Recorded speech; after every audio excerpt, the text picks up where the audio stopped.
So guys, what we're trying to do, even as we thought about this, I think this is a good song to end us with. Our youth group has been traditional, I should say, in the way we've done things for so long. And what we're kind of trying to do is like, let's wipe it away and let's change it up. All right, and let's see what God can do. Even tonight, you may be saying, maybe it was slightly uncomfortable, but you may be walking away saying, that was really encouraging. I needed that tonight. I need to talk with someone. I need to pray with someone.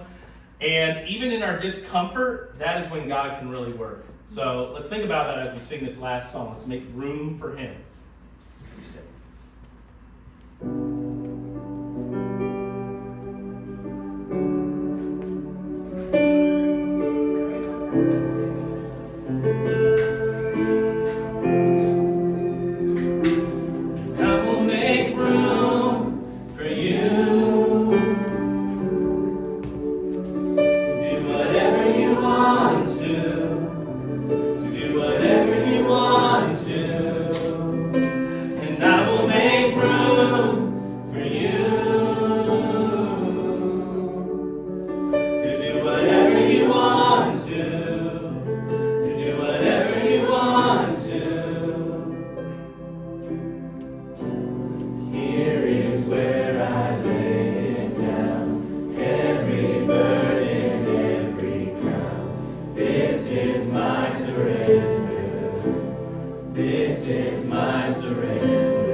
Guys, before we move on, we need to just take a moment, think about where we're at. My favorite part is the bridge in this song, where it says, shake up the ground of all my tradition, break down the walls of all my religion. In many ways, sometimes we can revolve our faith, what we do, only on rules, only on works. When Jesus says, it is by grace you are saved through faith, not of your own doing. It is a gift of God. And the sad thing is, even after we receive, we still live in a way as if my rules will get me to heaven. The thing is, Jesus came and shook it all up. There were the Pharisees, the Sadducees. They all followed the rules well. And Jesus said, follow me. He didn't say just follow the rules. He didn't say just follow the law. He said follow me. If you want to get to the Father, it is only through Jesus. And guys, if tonight you've been only trying to base it on your good deeds, you've done yourself, you're following the wrong religion. You're following the wrong faith. Because guess what? None of you will meet up. I won't meet up. You won't meet up. Thankfully, Jesus took our place. He gave us a way of escape. And now we can walk in freedom. And we follow Him, not out of obligation, but out of love. I know that because for a long time, I've been just a rule follower instead of a Jesus follower. And I hope you can be free of that. Because I know for any of us, if we've been in church most of our lives, we've followed a lot of those rules. It can be easy that we base it all on our parents' faith. We can base it all on our church's faith.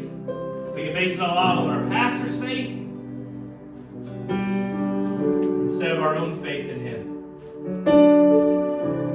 So I pray tonight, guys, you will look at that, you'll say, if there are walls I've built up, break them down, Lord. If there's something that I've been holding back, Lord, reveal it. May I walk in freedom in you today.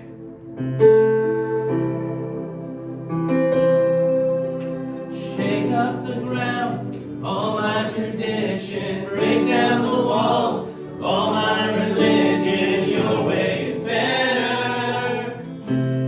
Your way is better, yes. Shake up the ground of all my tradition, break down the walls of all my religion. Your way is better. Your way is better. Come on. Shake up the ground of all my traditions, break down the walls of all my religion. Your way is better. Your way is better. And I will make room for you to do whatever you want to do whatever you want to. And I will make room for you to do whatever you want to do whatever you want to. Here is where I lay it down. You are all I'm chasing now. This is my surrender.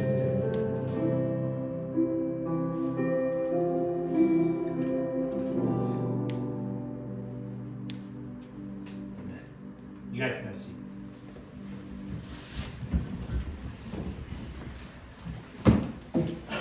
Tonight, we're going to have a guest speaker. Austin's going to share with us tonight what God has laid on his heart. He's going to be going back to college in just a couple weeks. And I asked him if he would share with us. Thank you. I asked him to share with us before he headed back. And so I'm excited what he's going to be sharing. Here's the thing, guys. And I know he's planned on this, and I want to share this with you. This is a different change that we're making as well. These messages are not going to be as much. They are going to be sharing with you, but it's going to be more of a Bible study where you get to share. There are going to be questions thrown out, and I want you to be willing to share. There are right answers. That is true, there are right answers. But there are no dumb answers. Let me go with that. Whatever is laid on your heart, share that. We're not going to look at you and be like, why would you say that? That was dumb. Unless it's just something like super, off topic, where you're like, bananas are yellow. That has nothing to do with tonight. All right? But we hope you guys will open up and share. This is interactive. It's going to hopefully be more interactive from now on, where we can hear from each other. So excited what Austin is going to share with us. With no further ado, then, let's give it up for Austin!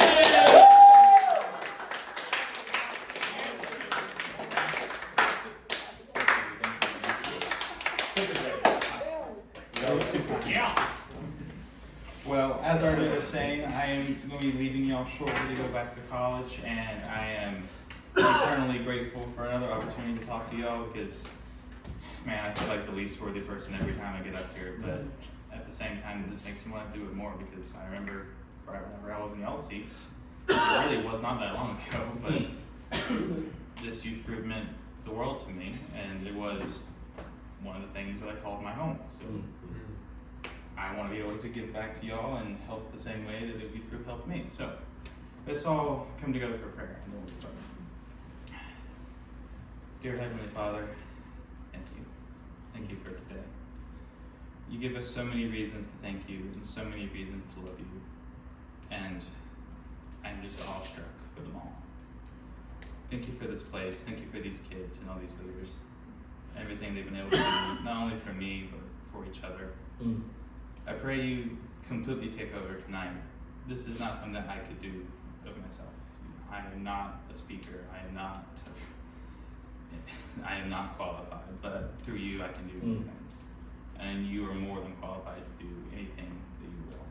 So I pray that you completely remove me from this scenario, to speak through me like a vessel. And I pray that above all, I can learn something out of this that I get from these kids, because they're wonderful. In Jesus' name I pray. Amen.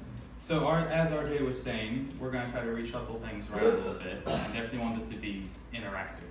So other than just main points, I'm going to have questions. And I really, really want y'all to interact. Otherwise, this is going to be very, very short. But I know that it's difficult to share, especially with things like this. It's difficult to be vulnerable. It's difficult to be transparent. Especially, I am of the most introverted people that I know. It's difficult to get over that wall. So I want to do the same thing for you guys, and I want to be completely transparent with what the plan is for tonight, because this was not the plan 4 days ago. I had 2 weeks to prep this, and I had a whole other thing lined up, and God just kept working in my heart because it wasn't going to be genuine. I was going to share about something completely different and take this in a completely different direction, but just every time I would think about it, my heart just wasn't at peace with it, because it wasn't what God was showing me. And what God is showing me is home. What is home? Because this entire summer, I have been asking that question, what is home? Because as a few of you have just graduated, or probably either already feeling or will feel soon, you're going to ping pong around a lot between different places. You're going to have your entire life kind of ripped out from underneath it like a carpet, and you're not going to know what's going on. And places are going to change. People are going to change. The only thing guaranteed is change. And a lot of things that I called home suddenly didn't become home anymore. So the questions that I'm going to be asking you guys, I myself don't have the answers to. And I want to be open about that. This is something I have been praying about and struggling with a lot. I have felt very out of place. And I have felt very much like I'm wandering. But it's only through that I'm finding answers.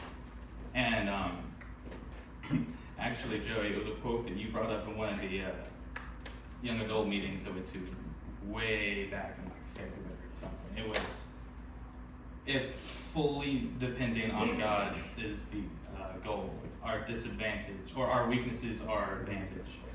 And that has stuck with me every single day, because I kept trying to figure out what is the point of this season. I don't feel like I'm getting anything. I just feel lost, and maybe that was the point.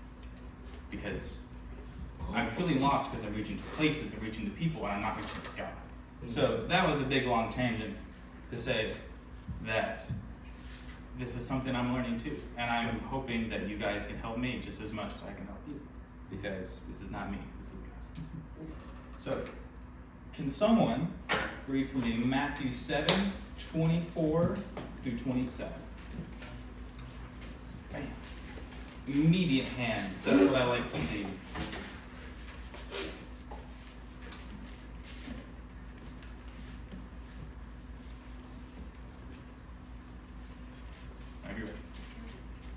Everyone then who hears these words of mine and does them will be like a wise man who built his house on the rock. And the rain fell, and the floods came, and the winds blew and beat on that house, but it did not fall, because it had been founded on the rock. And everyone who hears these words of mine and does not do them will be like a foolish man who built his house on the sand. And the rain fell, and the floods came, and the winds blew and beat against that house, and it fell, and great was the fall of it. So this is very much one of those almost bumper sticker verses. I hate to call them that, but it's kind of what they've become. If you grow up in the church, you hear this every Sunday school. You see it on posters. The wise man built his house upon the rock. And I want to ask you guys, what does that mean to you? Because as RJ was saying at the end of the service this morning, it's very easy to become numb to these things. Mm-hmm. What does this mean to you? Anyone?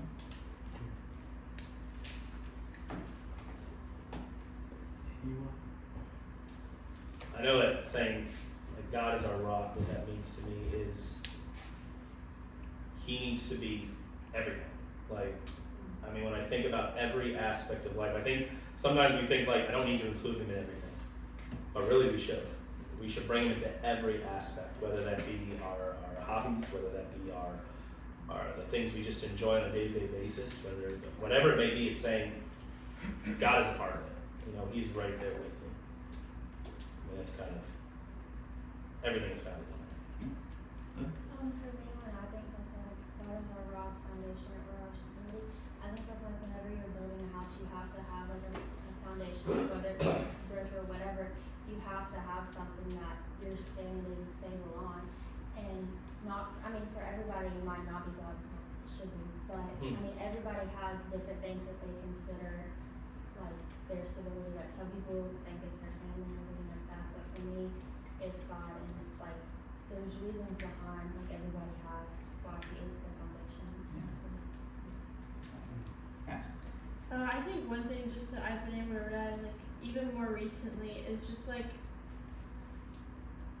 yes, like God is my rock, but am I putting Him into every aspect of my life? Because like it talks about like the house is built on the rock and the house is built on the sand, but what about the house is like it's built on the rock, but then there's a bunch of other things piled on top of it. Like I feel like a lot of my life, like my house hasn't been built like entirely out of rock. And that's why it's fallen. Sorry.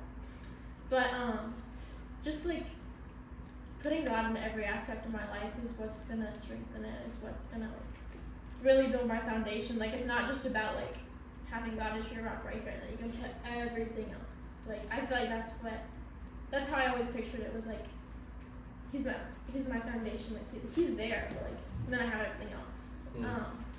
But then like when everything else falls away, like how big is God really like actually in your life? I'd say it's just, so like she said, we have to build everything on Him, on God, because if we don't, then no matter what we build it on, if it's anything else in this world that we could have is a little g God, if we build it on any of those things, our house will crumble. And so it doesn't matter if that's what's going to happen. So we need to build our life fully on Christ. Y'all are hitting the nails all around the head. Exactly what I was hoping to do. I think for me, I struggle with this because it's kind of like you said, you kind of hear it a lot. But I think, like, I'm going to say like you said, in my season of life right now, I'm struggling with that factor because I'm like the other guy in the story where he built his house on the sand. Because right now, I think, and it just goes back to getting uncomfortable, which for me right now, I'm struggling with the factor of like where I want to go to college. Christine's leaving Friday, and like just gonna get real personal. She's kind of been like everything for me, and just for her to just kind of like not like move away forever, which obviously that's what she's doing, but like get real personal. In our situation, she was not just a sister for me. She kind of had to take over that mother role. So like it's just like all these memories and like I'm just gonna be honest, like 2 days ago I saw like a picture of her and I just started crying. I was like, I'm gonna lose like it's like my mind kind of races and I'm like, I'm gonna lose everything. And it just goes back to the wise man built his house on God. I think God's trying to show me in this season of my life, kind of just looking at me like, are you just gonna keep doing it by yourself? Because there's like any nights I'm crying, I'm like, well, you're not really doing anything, but like I'm not feeling you're doing anything. And I think right now he's kind of like, well, it's because you're in the way. I can't do anything if you're in the way. And I think for me, it's just kind of like stepping out of the way and being like, I don't know what's going to happen. I don't know. Yeah, it's gonna stink for Christina going to be there all the time and like just like messing with her and just doing stuff with her. But it's just that for me.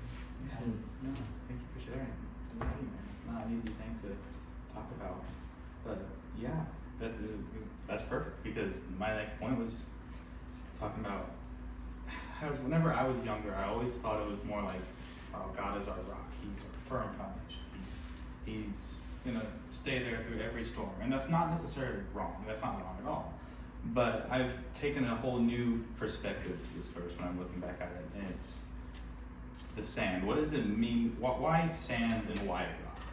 Because we know rock is sturdy, rock is short. Set in stone, it will not change. And sands get tossed to and fro every tide. They're going to be there one day. If you build a sandcastle on the beach, it's not going to be there anymore. And it's so easy for us to build our house on tangible things.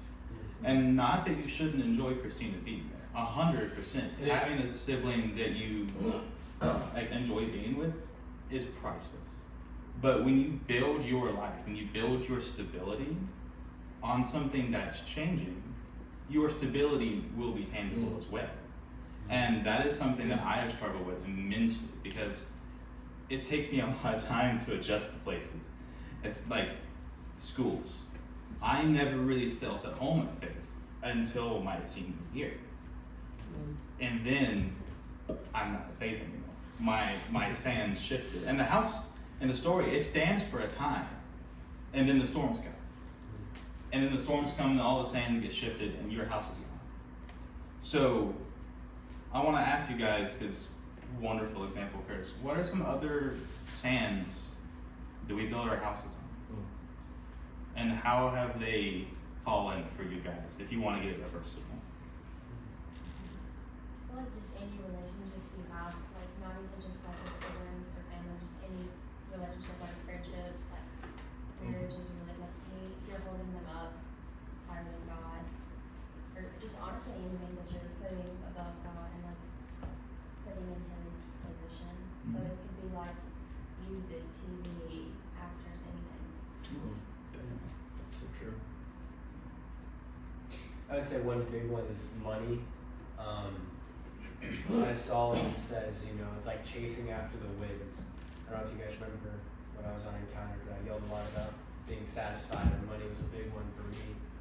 And like, you'll never make enough money. Like, I don't know whoever's in here thinking, well, that's true for Joey. He can say a broke boy, I'm gonna go make money. Like, I promise you, you will never, ever, ever make enough money.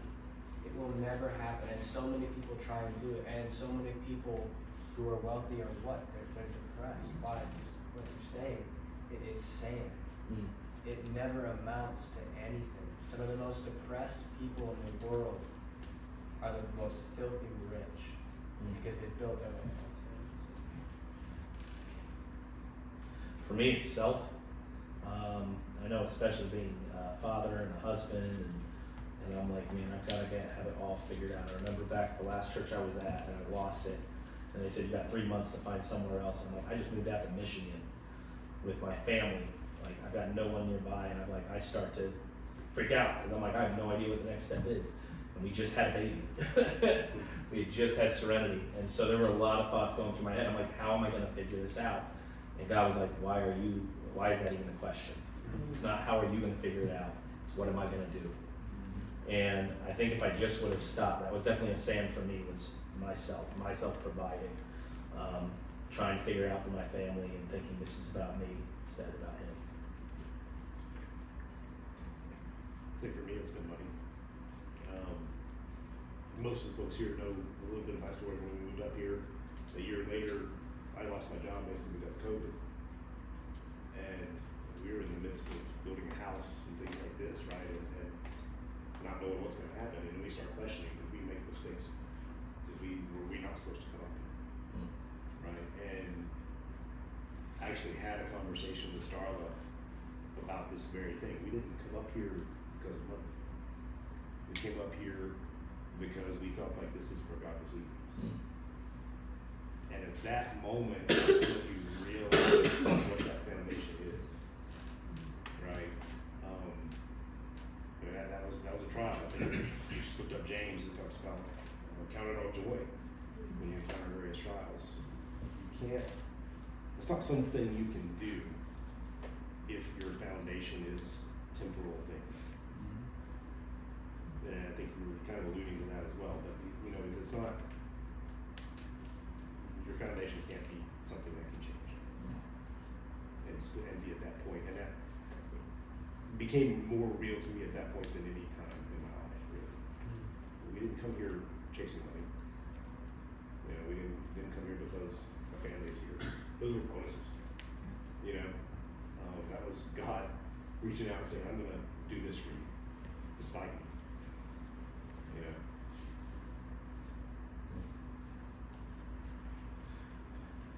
Anyone else?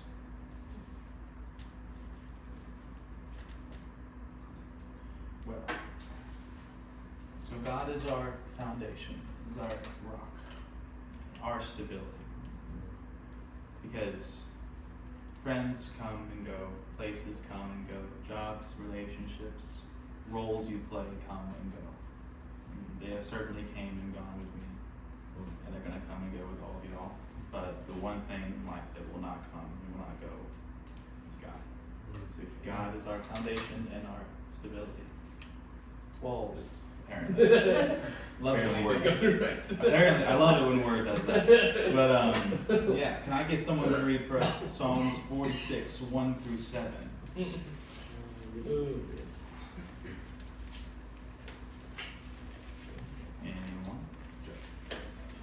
Maybe you guys.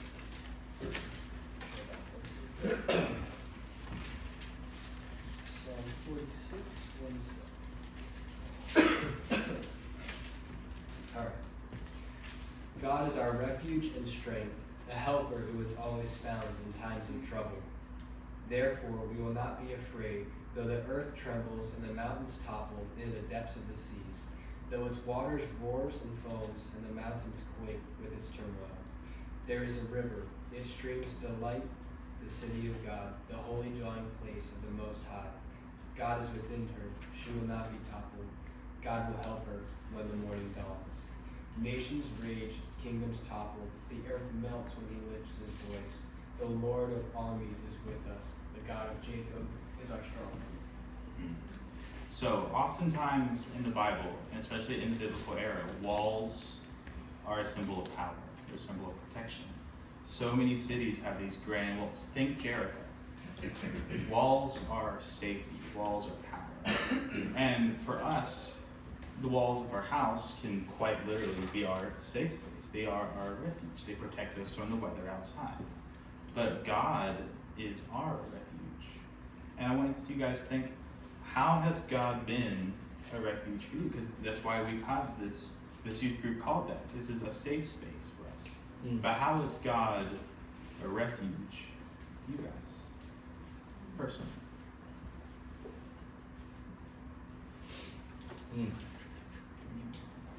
I think when I think of like the word refuge, I like sometimes like just like initially I'm like, wait, what does that even mean?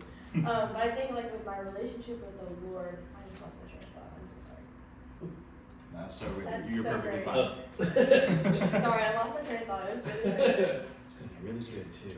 it was. It was gonna be strong and That profound. was like the way she started this. What? It's so long. Oh no. Yeah, Do you want me to it's come so back? long. Yeah. Okay. No. I'll give her some time to let it recombobulate. But for me, when I see about God as my refuge, I always go back to even that song, He's a Good, Good Father. Because I even look at my own life and there's certain people that I'm like, man, I wish I could have trusted them. the way I desire. And I've shared some of my story with my family and the struggles that have been with that. And it's very easy to get down on yourself, to be like, man, I don't have what some people have. Some people have a great relationship with their dad, or have a close family, or some people are different from me. Some say I don't even have parents. So I can't be like everyone else, but the thing is I always come back to God fulfills every aspect. You know, even though I'm like, my relationship with my dad may not be the greatest, but guess what? I have a father who I have a great relationship with. I have the one that is that example, the one that I can look to. And so with that, then there's nothing that can touch me. You know, I'm clearly safe, even in the midst of that. Even if family can disappoint, friends can disappoint, I still have a God that is that consistent refuge. So. I've got it. I gotta go now. There we go. There we go. What I was trying to say was, I think, like, when I think of the word refuge, it's like, I think of, like, a place I can be totally honest. And I think when I look at God and Him being my refuge, I can go to Him and I can be like, hey, like, I don't understand the purpose of this. Like, not having a home, I don't get it. I don't understand. I feel lost. I don't get it. Like, you can bring all your feelings and be totally honest before Him, and He doesn't sit there and love you any less for being honest. Like, in fact, He loves it more when you're honest, and He loves it more when you are coming to Him, even if it is with questions. You know, He just loves when we come to Him, and even if it is in that brutal honesty of like, God, I'm so lost. I don't understand you. I don't understand why I'm here, but here I am. You know, and I think that when I think of refuge, it's being able to be honest before the Lord. And like, here I am. I don't know what for, but here I am. So that's good. 'Cause I know for me, my unintentional refuge, the one that my mind and my body just kind of autopilot towards, is myself. Because if I have some struggle in my life, if I have some problem, I'm like, it's okay. We're gonna hunker down. We're gonna figure it out. We're gonna fix it. I'm gonna fix this. And I so quickly revert to, I can manhandle this problem into a solution. And that's not what we need to do. We are not strong enough to fight the storms. We can't be our own walls. And you will get up and you'll try for a while, but eventually it's going to break you down. But it won't if God's your refuge. Yeah. Anyone else? I'd say something that I just thought about is, even when God is our refuge, there will still be people or things trying to attack that refuge. So it's not going to be easy. So when you're having a hard time in life, just go to God for your refuge, even though that may still be happening, and He'll give you peace about it. So. That's actually perfect because it leads right into my next question. Thank you, Brian. You're a doctor. But if God is our refuge and God is our safe space, it implies that we're being attacked. So if y'all want to get this vulnerable, what are some things that are attacking you, and how has God specifically helped you in that? And like, if y'all don't feel comfortable, I completely understand. One that's like, I guess, been recent in me is like, I'm obviously going to college, and I'm going to a secular college, not like a Christian college, and I've been in a Christian school my entire life. So I was starting to worry that, like, because my dad had shared, like, he was so, like, he didn't understand how great of a school Faith Christian was until he went on the DC trip with us, and he saw how well behaved we all were, and then we talked to like some senators and representatives, and we were all like super well spoken because we've had speech class, and he was like, I mean, I can really see how faith has set you up for success, and how like just how like it's just like prepared us to go out into the world. And he said that like, because he was scared that when I went to college that I was gonna like drop off the deep end or like something like that. And I was like, I don't know how you could see that, but okay. And so he was just sort of like telling me like he himself was scared for me going into college, but then he saw how good like faith was, and he was like, but this is honestly like set you up for like success and to be like rooted with God. And then this summer I was sort of like, well, I could see how like he could see that, because like I didn't want to go to like NC State and then like get bad friends and then like go to like drift away from God, I guess.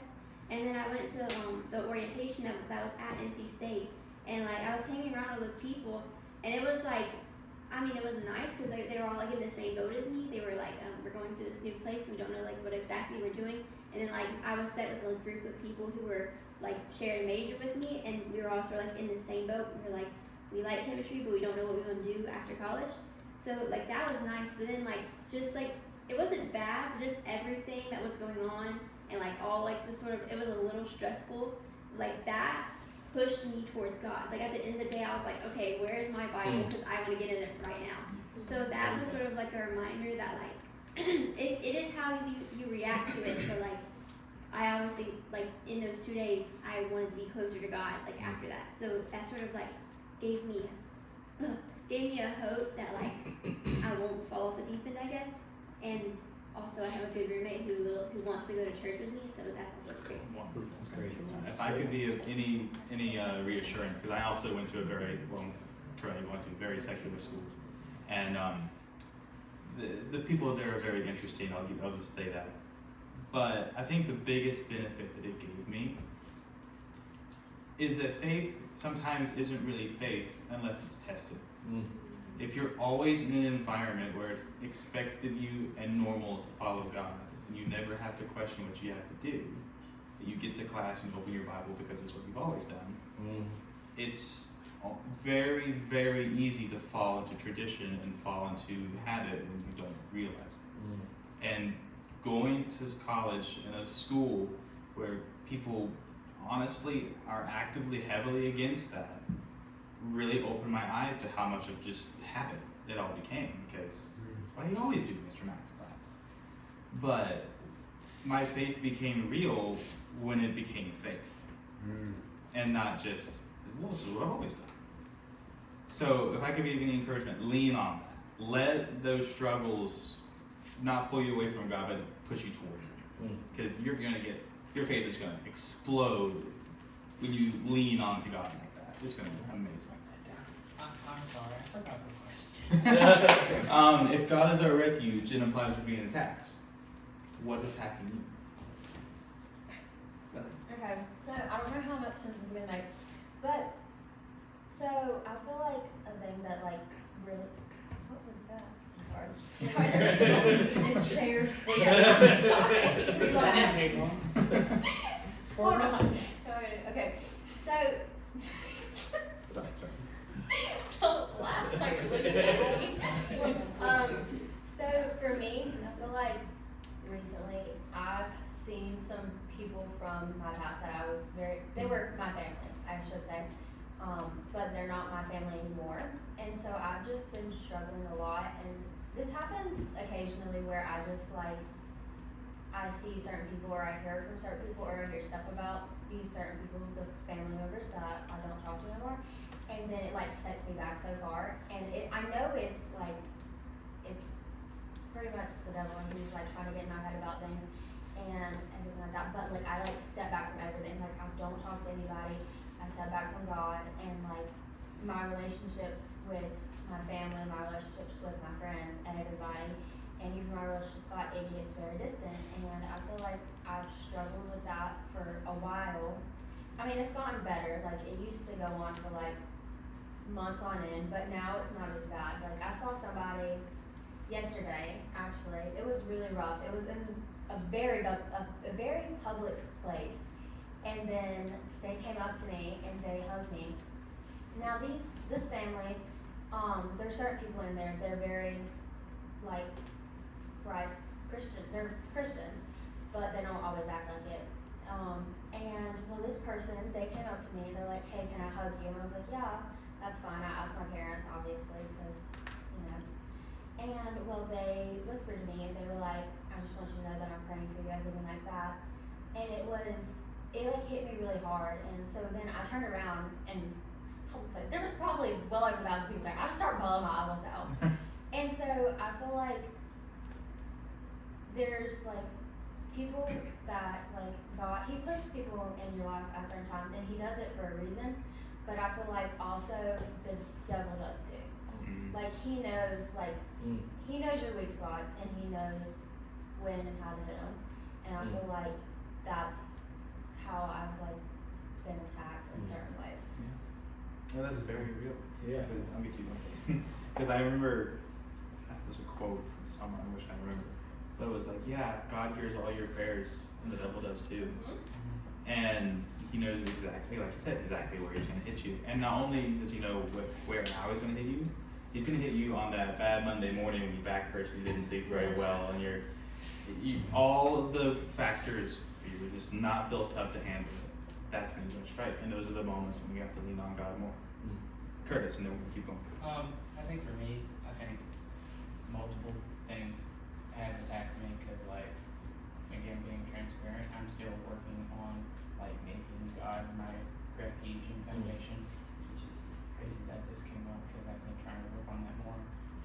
Because, like, if you would have asked me a year ago, like, 10th, 11th grade, is God your refuge, I would have just bluntly said, no, I don't really care about God because, I mean, he hasn't really done anything, which is dumb to say because, like, there's so many points in my life where I either wouldn't be here, like, dead, or just, like, here, just, like, with you guys, just because, like, I'm adopted. If I wasn't with the Davises, then wouldn't be here, I wouldn't have the friendships that I have, and the people God's put in my life, and mentors, and the people that are always there, like, hey, like, I'm gonna just be honest, RJ and Joey, for me, are like really big in my life. I mean, besides family, of course, and, you know, siblings and stuff like that, I think I can go to either one of y'all and be like, hey, can we talk? And y'all are always like, yeah, let's talk, let's go somewhere, let's do something, let's talk. And I think for me,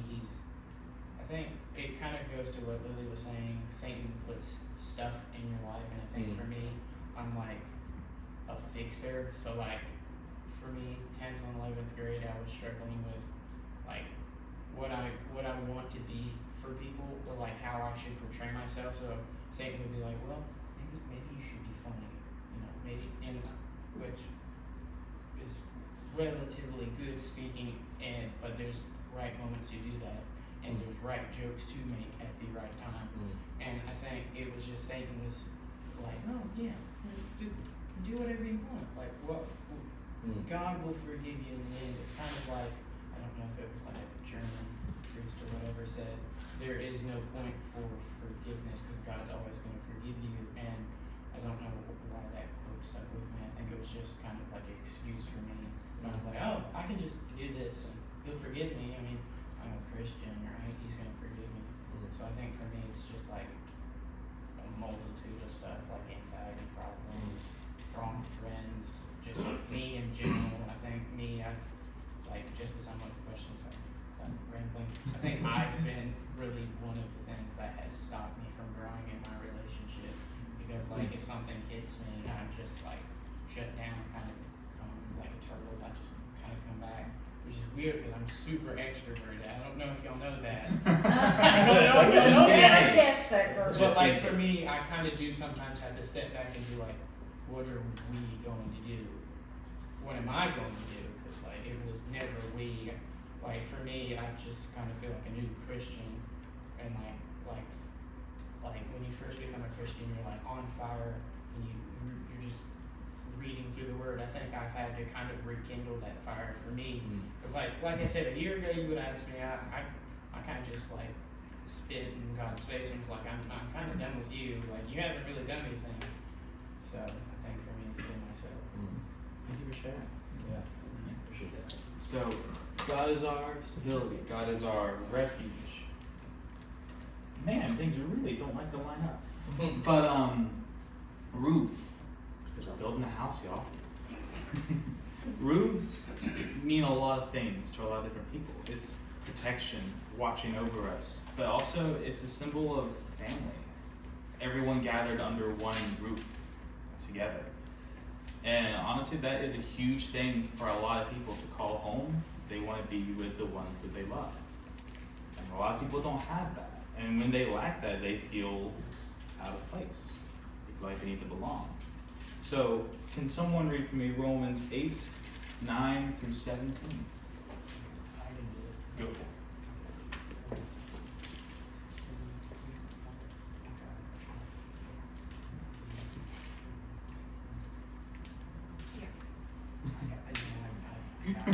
was just loading. I'm sorry. Buffering. You, however, are not in the flesh, but in the Spirit, if in fact the Spirit of God dwells in you. Anyone who does not have the Spirit of Christ does not belong to him. But if Christ is in you, although the body is dead because of sin, the Spirit is life because of righteousness. If the Spirit of him who raised Jesus from the dead dwells in you, he who raised Christ Jesus from the dead will also give life to you, mortal bodies through the Spirit who dwell in you. So then, brothers, we are debtors not to the flesh to live according to the flesh. For if you live according to the flesh, you will die. But if by the Spirit you put to death the deeds of the body, you will live. For all who are led by the Spirit of God are sons of God. For you did not receive the spirit of slavery to fall back into fear, but you have received the Spirit of adoption as sons, by whom we cry, Abba, Father. The Spirit himself bears witness with our spirit that we are the children of God. And if children, then heirs of God, and fellow heirs with Christ, provided we suffer with him, in order that we may also be glorified with him. Thank you for the mouthful. Appreciate it. So, we are co-heirs to the throne of God. Amen. That's a statement and a half. Co-heirs. What does it mean to be adopted into the family of God? Transfer, redeemed, bought. Wow.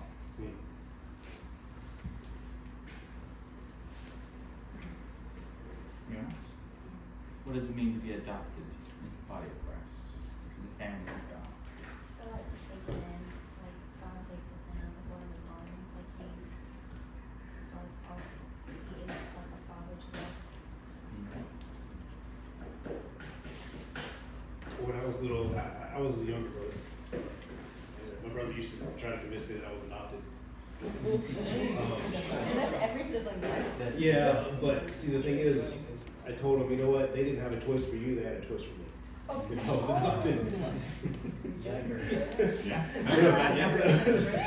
But I mean, the point is, the parents in an adoption made a choice. Mhm. They made a conscious choice to love, protect, and bear the responsibility for that child forever, presumably.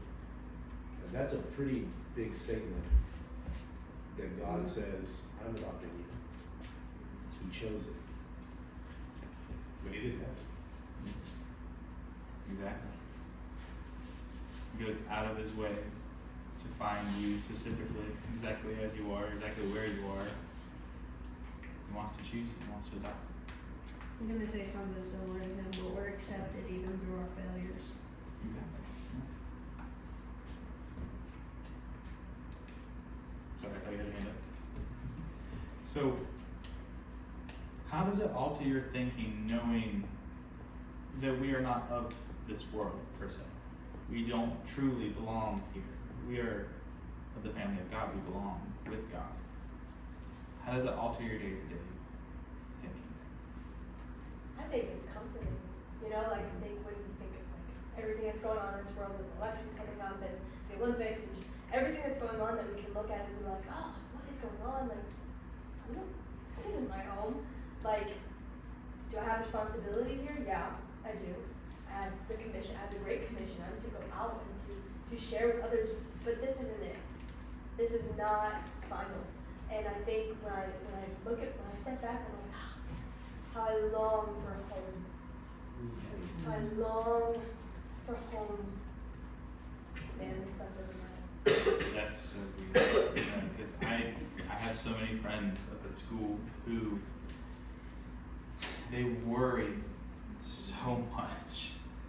And I can tell, I can see it in their face and the way they talk about things, that they just crave something. They want something that God is offering, but they don't see it. Because they see the world falling apart all around them, and they think that they're on some sinking ship, that they have no way out. And the reality, you have a way out. You know the end of the story. And it's, like you said, it's so encouraging to know that, to feel out of place is almost to be expected. Because we are, in a way, out of place. Because we are not home yet. We're kind of on a scouting mission, you know? To bring back as many as we can. So, I want to ask one final question, y'all. If God is our stability, He is refuge, and He's love, what is He to you? And this is very open-ended on purpose. How is God a home